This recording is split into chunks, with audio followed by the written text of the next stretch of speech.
জোটের প্রার্থী হলেও ভোটে লড়তে হবে নিজ দলের প্রতীকে। সংশোধিত আরপিওর খসড়ায় থাকা এমন বিধান বাতিলের দাবি জানিয়েছে বিএনপি। একই দাবিতে ইসিকে চিঠি দিয়েছে আরেকটি রাজনৈতিক দল এনডিএম। এদিকে আগামী নির্বাচন পর্যবেক্ষণে আসার আগ্রহ প্রকাশ করেছেন কমনওয়েলথের পর্যবেক্ষকরাও। আরও জানাচ্ছেন মাহফুজা মুসলেহি।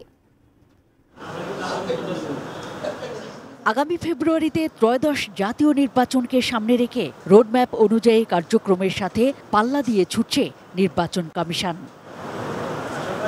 গেল বৃহস্পতিবার গণপ্রতিনিধিত্ব আদেশ আরপিও সংশোধন হয়। এতে উল্লেখ করা হয়, নির্বাচনে জোট গঠন করা হলেও স্ব প্রতীকে ভোট করতে হবে। এই ধারা নিয়ে আপত্তি জানাতে রোববার নির্বাচন কমিশনকে চিঠি দিতে আসে বিএনপি। সিইসির সঙ্গে বৈঠক শেষে বিএনপি চেয়ারপারসনের উপদেষ্টা পরিষদের সদস্য ইসমাইল জবিউল্লাহ সাংবাদিকদের বলেন, রাজনৈতিক দলগুলোকে না জানিয়ে আগের বিধানটি পরিবর্তন করা হয়েছে।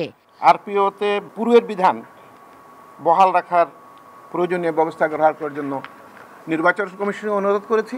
আমরা আশা করি সরকারের গুড সেন্স উইল প্রিভেইল এবং আগের মতোই জোটবদ্ধ রাজনৈতিক দলগুলো হয় নিজের দল অথবা জোটের যে কোনো একটা দলের প্রতীক নিয়ে নির্বাচন করতে পারবে পূর্বের মতো। একই দাবিতে নির্বাচন কমিশনকে চিঠি দিয়েছে ন্যাশনাল ডেমোক্রেটিক মুভমেন্ট এনডিএম। 32 ইঞ্চি জেভিকো টিভি এখন মাত্র 15,000 টাকায়, সাথে পাচ্ছেন 3 বছরের প্যানেল ওয়ারেন্টি। আগে যেটা ছিল যে জোটের যে কোনো মার্কা নিয়ে আমরা নির্বাচন করতে পারতাম, এখন আরপিও অনুযায়ী নিজ দলের প্রতীকে ছাড়া নির্বাচনে অংশ নেওয়া যাবে না, যেটাতে এনডিএম এর ঘোর আপত্তি আছে। আপত্তি পর্যালোচনা করে পরবর্তী সময়ে সিদ্ধান্ত জানানোর কথা বললেন ইসি সচিব। নির্বাচনী প্রতীক ব্যবহারের বিষয়ে বিএনপি থেকে একটা প্রতিনিধি দল এসে ওনারা একটা চিঠি দিয়ে গেছেন।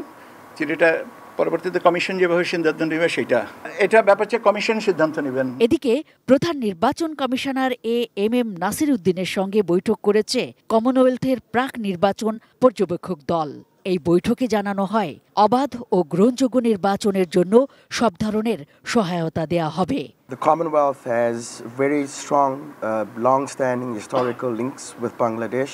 Then the Commonwealth has an abiding interest in supporting the people of Bangladesh, and our presence here is testimony to that interest and our enthusiasm to support the people of Bangladesh through this very crucial upcoming election. Mahfuza Muslehi, ATN news, Dhaka.